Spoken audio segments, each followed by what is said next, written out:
Morning student, in this video lecture we will see some more problems of line. Example number 1 is the equation of the line passing through the point and parallel to the line 2x minus 2 is equal to 3y plus 1 is equal to 6z minus 2 is. तो देखो एक line है जो पास होती है इस point से, इस तरह से ये लाइन है, इस पॉइंट से पास होती है जो दिया है आपको -1 -1 2। इसको हम जो लाइन पास होती है उसको हम ए बार से डिनोट करते हैं। वो पॉइंट ए से पास होती है और उसका जो पोजीशन वेक्टर हम ए बार बोलते हैं। तो देखो एक कोऑर्डिनेट के फॉर्म में लिखा है ए बार इज इक्वल टू -1 -1 2। इसका मतलब ये है ए बार की वैल्यू क्या है, -i cap -j cap plus 2k cap है।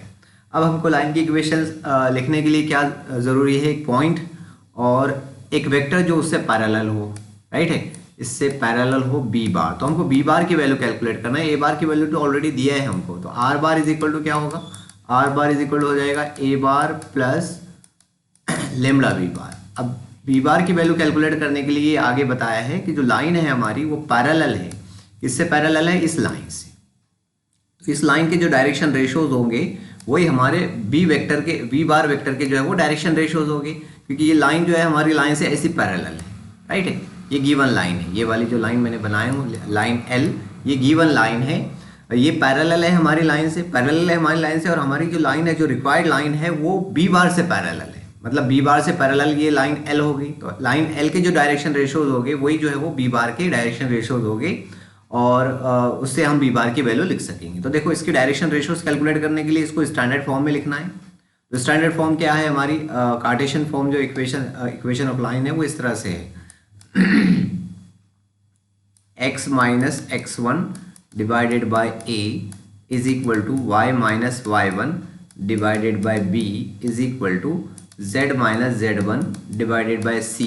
और ये डिनोमिनेटर में abc जो दिख रहे हैं ये इस लाइन के डायरेक्शन रेशोज डिनोट करते हैं। तो मैं इस फॉर्म में इसको चेंज करता हूँ, कन्वर्ट करता हूँ। तो देखो सबसे पहले क्या करना है, coefficient of x y z जो है वो 1 आना चाहिए। तो यहाँ पे जो दिख रहा है आपको ये कोफिशिएंट ऑफ x 2 दिख रहा है, तो यहाँ से 2 को कॉमन ले लेंगे। 2 को कॉमन लेंगे तो क्या बनेगा, देखो 2 को मैंने कॉमन ले लिया तो यहाँ से बना x माइनस 1, ठीक है, इज इक्वल टू, और मिडिल टर्म से जो है वो 3 कॉमन ले लेते क्योंकि y का ऑप्शन 3 है, तो 3 कॉमन ले लिए तो यहाँ से बचेगा y प्लस 3 को यहाँ से मैंने कॉमन लिए तो ये y प्लस 1/3 बचा, राइट है। और उसके बाद यहाँ से z के कोफिशिएंट से 6 को कॉमन ले लेते, तो 6 कॉमन लेंगे तो यहाँ से क्या बचेगा,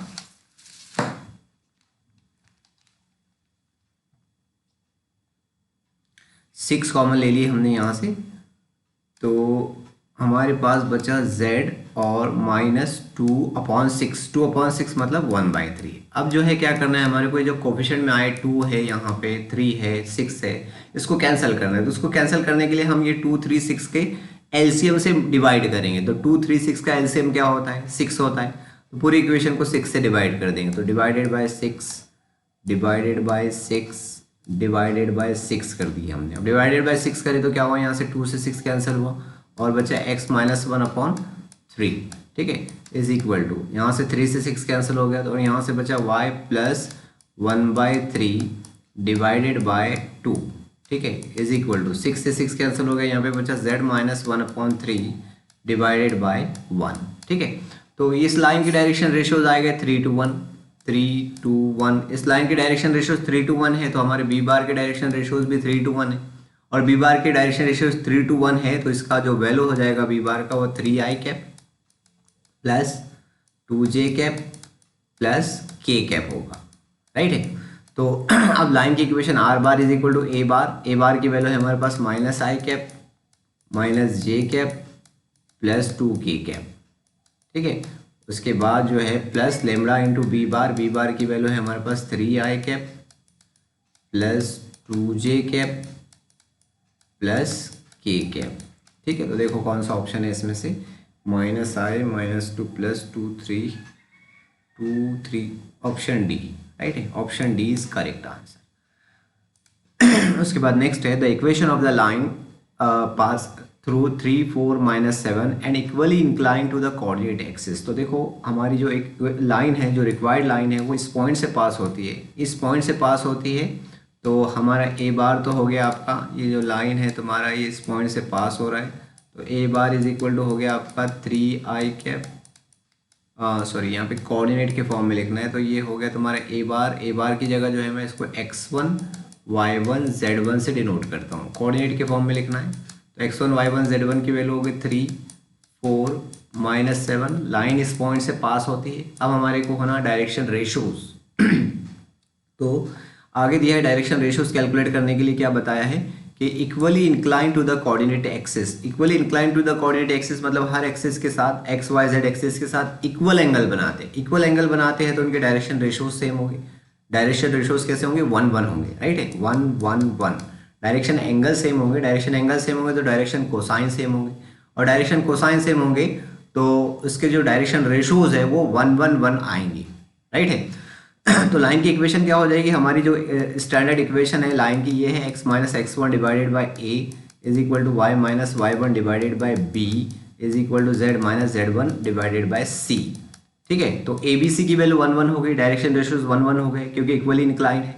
उसके बाद x1 y1 z1 की वैल्यू ये है, तो क्या बना answer? x minus 3 divided by 1 is equal to y minus 4 divided by 1 is equal to z minus minus plus 7 divided by 1। That is answer है। डिनोमिनेटर के 1 को लिखने की जरूरत नहीं। x minus 3 y minus 4 is equal to z minus z plus 7, तो option number C is correct. Next है the angle between the two lines, ये line 1 line 2 is of measure. Angle between calculate करना है तो देखो ध्यान रखो, angle between the lines बोला मतलब वो जो उससे पैरेलल वेक्टर है b बार उसके बीच का एंगल आपको कैलकुलेट करना है। तो यहाँ पे जो है डायरेक्शन रेशोज है पहली लाइन की 2 2 1, तो मैं इसके जो इससे पैरेलल जो वेक्टर है उसको b1 बार से डिनोट करता हूँ, और b1 बार की वैल्यू क्या हो जाएगी? 2i cap plus 2j cap plus k cap. उसी तरह से सेकंड लाइन के जो डायरेक्शन रेशोज है 4 1 8 है, ये दिख रहे हैं यहाँ पे 4 1 8।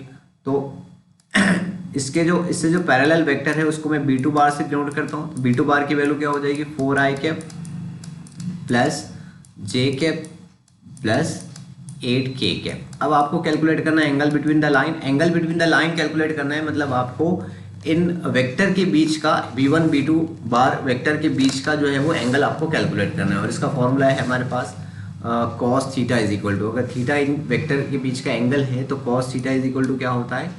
cos theta is equal to होता है b1 बार डॉट b2 बार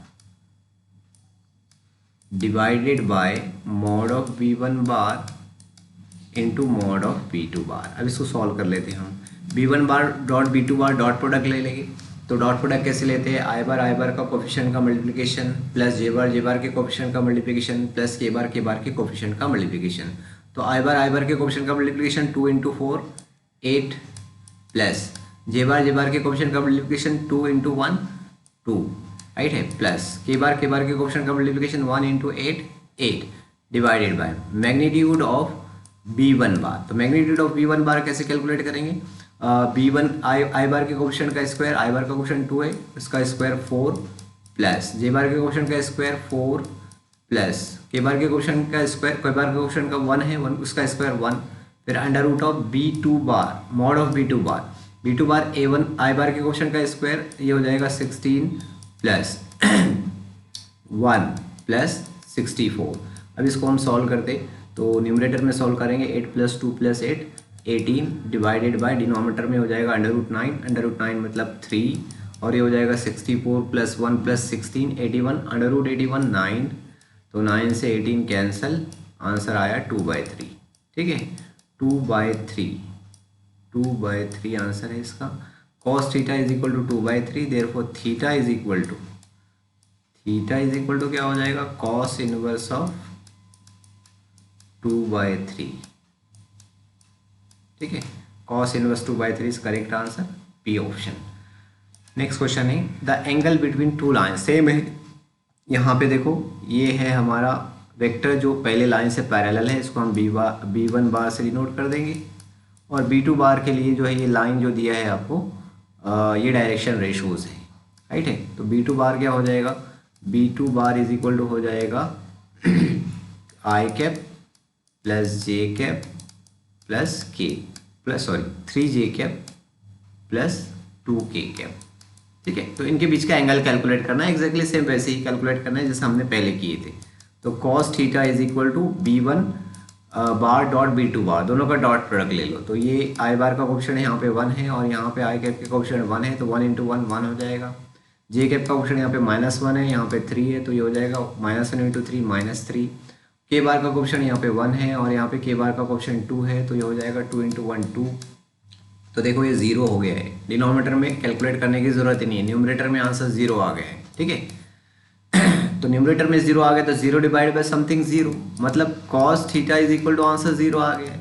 राइट है, cos theta is equal to 0 मतलब थीटा इज इक्वल टू कितना हो जाएगा, π/2, थीटा इज इक्वल टू π/2। तो option number D is correct answer.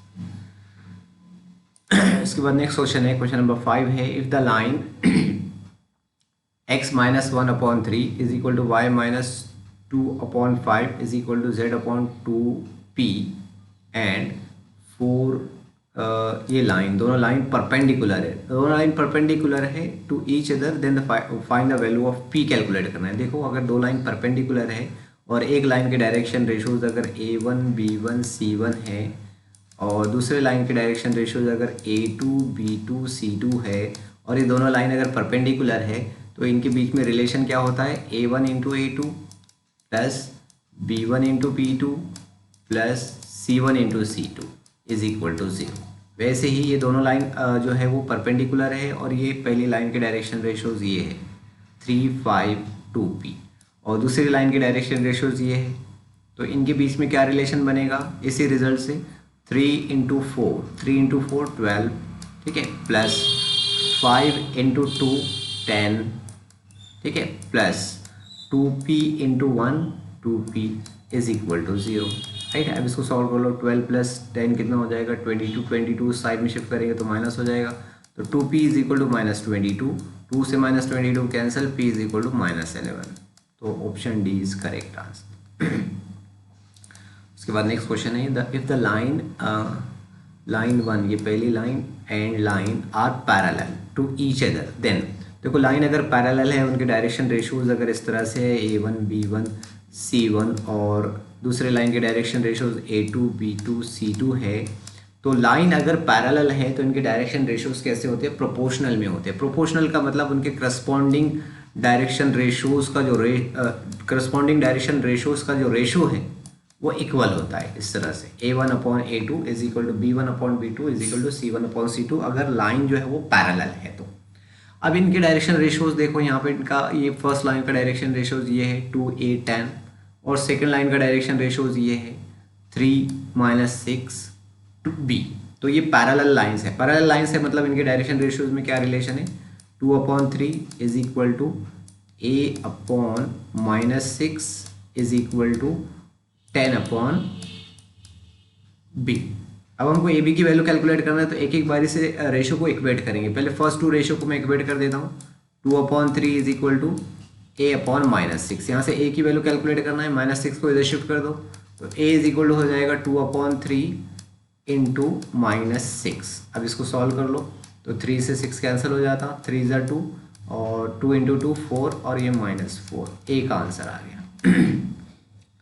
अब फर्स्ट और थर्ड रेशो को इक्वेट करेंगे तो 2/3 इज इक्वल टू 10/b, ठीक है, तो b को इस साइड में शिफ्ट कर देते तो b इज इक्वल टू 10 यहीं पे रहेगा, इंटू 2/3 को इस साइड में शिफ्ट कर रहे हैं तो ये 3/2 हो जाएगा, 2 से 10 कैंसिल हो जाएगा, यहाँ पे बचेगा 5 5 × 3 15, तो b is equal to 15, a is equal to -4, b is equal to 15, c is correct answer. उसके बाद नेक्स्ट क्वेश्चन है, the shortest distance between the lines R bar is equal to and R bar is equal to, shortest between the lines क्या होता है, देखो 2 lines है इस तरह से, ये पहली लाइंस है इसको मैं L1 से डिनोट कर देता हूँ, ये दूसरी लाइन है हमारी इसको मैं L2 से डिनोट कर देता हूँ। इनके बीच में शॉर्टेस्ट डिस्टेंस क्या है, दोनों लाइन के ऊपर परपेंडिकुलर ड्रॉ कर लो, ठीक है, ये परपेंडिकुलर ड्रॉ कर लिया मैंने, इसको अगर मैं P से डिनोट करूँ और इसको Q से डिनोट करूँ तो इसका जो लेंथ है वही जो है दोनों लाइन के बीच का डिस्टेंस है। तो पी क्यू का हमारे पास डायरेक्टली रिजल्ट है, P Q is equal to distance between 2 lines is equal to होता है mod of a2 bar minus a1 bar dot product b1 bar cross b2 bar B2 bar divided by mod of B1 bar cross B2 bar. ठीक है, तो ये सारे terms हमको calculate करना है। तो देखो यहाँ पे A1 मतलब पहली लाइन जहाँ से पास होती है, तो ये वेक्टर है हमारा A1। ठीक है, ये वेक्टर है A1 बार, और ये वेक्टर है हमारे पास A2 बार जहाँ से दूसरी लाइन पास होती है।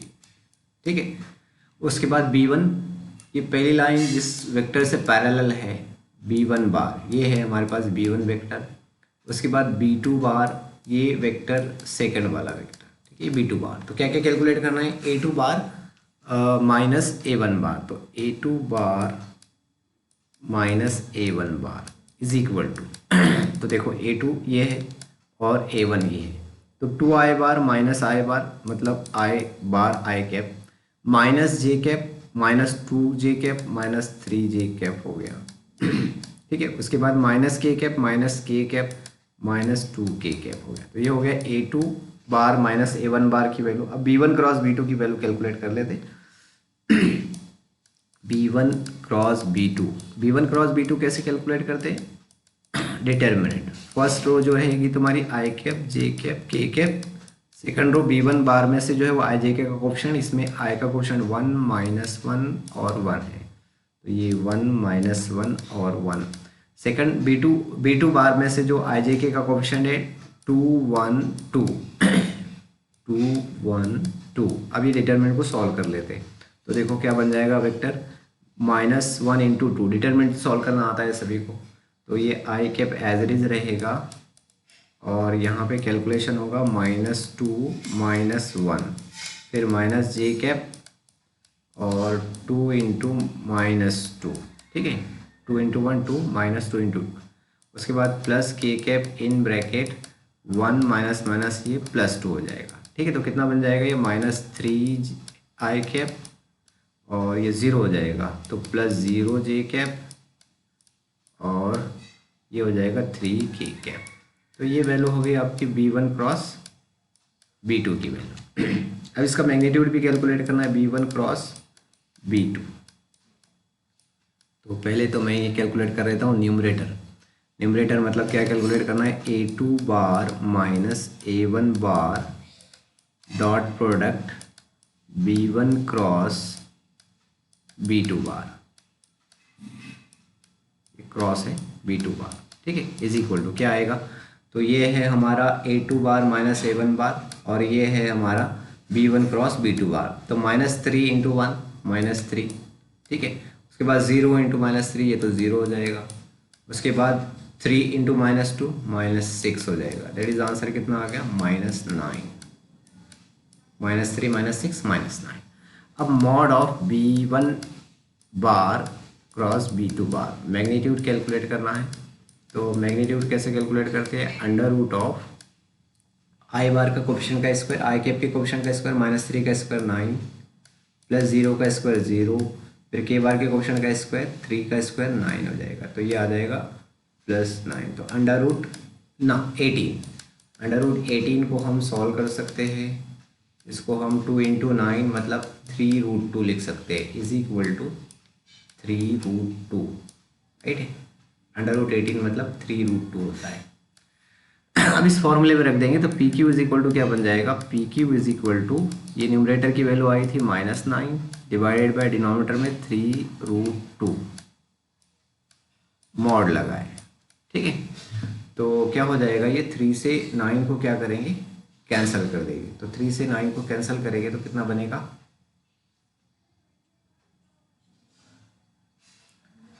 माइनस तो प्लस हो जाएगा, 3/√2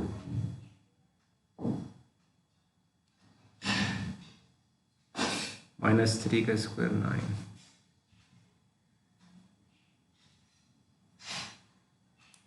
3/√2, 3/√2 आंसर।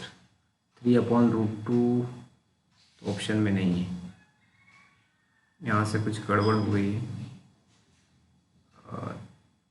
3 का स्क्वायर 9, ये क्रॉस प्रोडक्ट से ही कैलकुलेट किए क्या, देख लेते हैं अभी। -2 -1 -2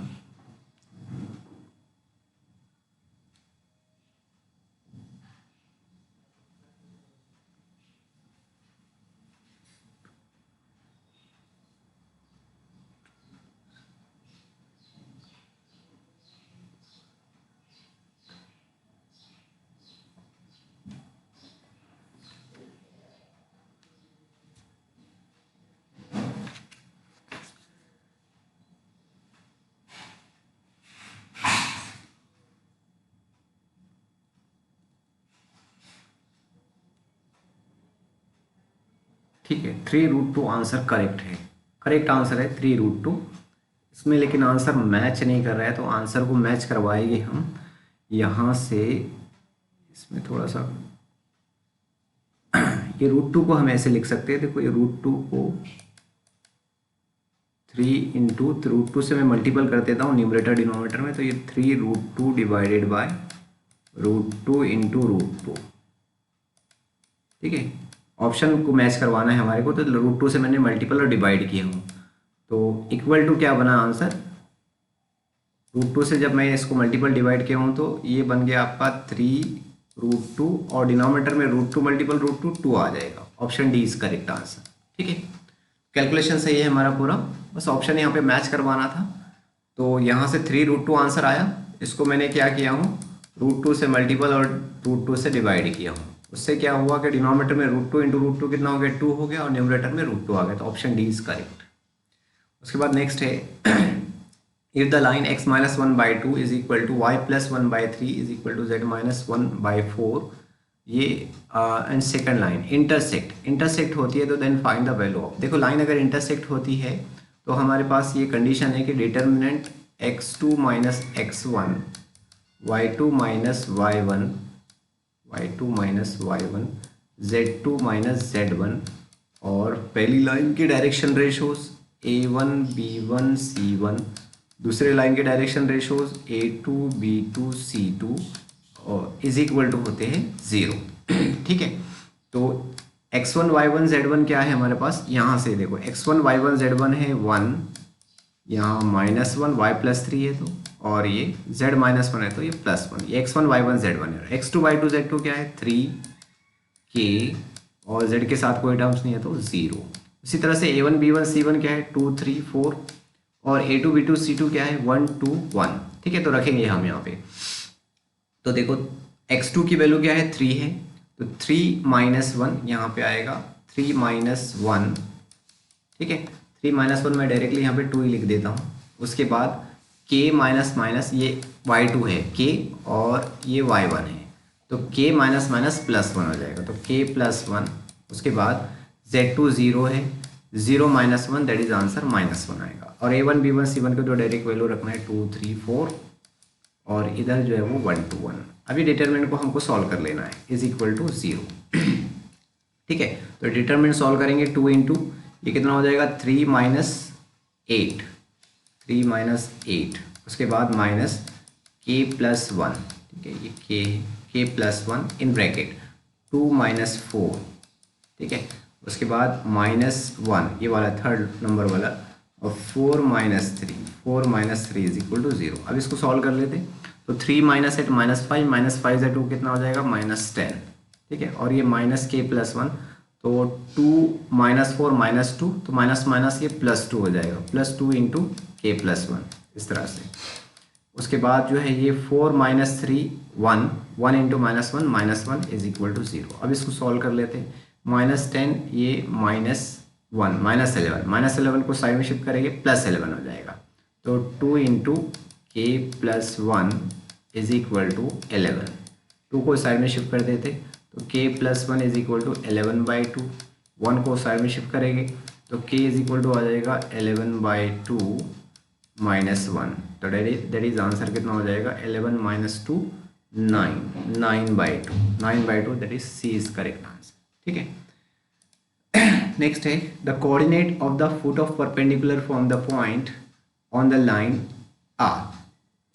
तो देखो इस तरह से है, ये पॉइंट है, इससे हमको क्या करना, पॉइंट P है जिसके कोऑर्डिनेट आपको दिया है 0 2 3 और ये हमारी लाइन है। इससे हम इस पॉइंट से इस पर परपेंडिकुलर ड्रॉ करेंगे। ये परपेंडिकुलर का जो फुट है लाइन के ऊपर, इसको मैं M से डिनोट कर देता हूँ। और लाइन जो है हमारी यहाँ से पास होती है, कहाँ से पास होती है, ये दिख रही है यहाँ से। देखो x + 3 है, मतलब ये है -3, उसके बाद ये 1 है, उसके बाद ये -4 है। तो इस पॉइंट से हमारी लाइन जो है वो पास होती है। तो हमारे को क्या करना है, फुट ऑफ परपेंडिकुलर का क्या बताना है, हमको कोऑर्डिनेट बताना है। तो मैं इसके कोऑर्डिनेट सपोज कर लेता हूँ x y z है। ठीक है, तो इसके कोऑर्डिनेट हम कैलकुलेट कर सकते हैं। ये जो लाइन है, लाइन को हम इक्वल टू लेमडा सपोज करेंगे तो x y z की वैल्यू हम यहाँ से कैलकुलेट कर सकते हैं। मतलब m के कोऑर्डिनेट आ जाएंगे, फिर लेमड़ा की वैल्यू हम कैलकुलेट करेंगे बाद में। फिलहाल हम एक्स वाई जेड की वैल्यू कैलकुलेट करते हैं, मतलब ये m के कोऑर्डिनेट कैलकुलेट करते हैं। तो देखो मैं पहला जो रेशो है उसको लेमड़ा से इक्वेट कर रहा हूँ, मतलब इस तरह से इक्वेट कर रहा हूँ, x+3 divided by 5 is equal to lambda. x is equal to कितना, 5 साइड में शिफ्ट हो जाएगा, तो x+3 इज इक्वल टू हो जाएगा 5 लेमड़ा। ठीक है, therefore x is equal to कितना हो जाएगा, 5 लेमड़ा माइनस 3 हो जाएगा। उसी तरह से ये सेकंड रेशो को जब मैं लेमड़ा से इक्वेट करूँगा तो y इज इक्वल टू कितना आ जाएगा, y इज इक्वल टू आ जाएगा 2 लेमड़ा प्लस 1, 2 लेमड़ा प्लस 1। ठीक है, उसी तरह से थर्ड रेशो को इक्वेट करूँगा लेमड़ा से, तो z इज इक्वल टू कितना आ जाएगा, 3 लेमड़ा माइनस 4 आ जाएगा। तो देखो ये m के कोऑर्डिनेट हो गए हमारे पास, m के कोऑर्डिनेट क्या आ गए हमारे पास, 5 lambda minus 3 comma 2 lambda plus 1, उसके बाद 3 लेमड़ा माइनस 4, ये m के कोऑर्डिनेट आ गए। ठीक है, अब यहाँ से हम क्या कर सकते, इस लाइन की, कौन से वाली लाइन की, पीएम लाइन के डायरेक्शन रेशोज हम कैलकुलेट कर सकते हैं, राइट है।